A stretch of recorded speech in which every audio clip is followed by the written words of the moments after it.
Фатален инцидент с делтапланер стана край Несебър преди броени часове.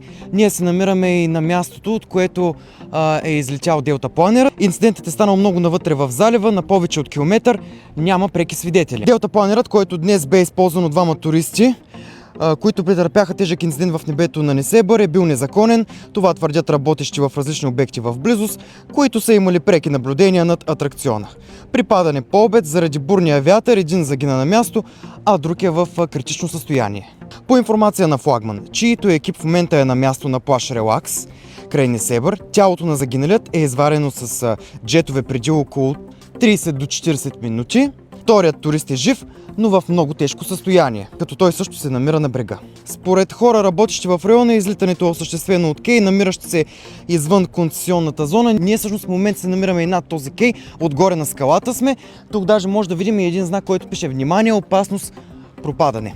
Пострадалият мъж е в тежко състояние и лекарите не се ангажират да дават гаранции, че ще оцелее. Наш екип е на мястото и продължаваме да следим най-актуалната информация. Просто Разбрах, скалите са тръгвали. Сигурно, не знам, ние не сме видяли нищо, просто дойдоха тук на пясъка и това. Чух, че имало сигнали срещу този човек, който Нямам си дава... на представа наистина. Просто ние си гледаме нашия коридор, с нас какво става, другите вече...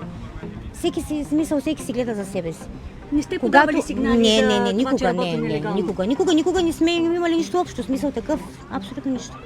Да, както си летеше самолета, понеже той силно чува се надалече и аз бях на последната булната, само чух как падна двигателя във водата и цопна. Се обърнах, защото гледах натам към другия хотел, към Санта Мария, и се обърнах и го нямаше.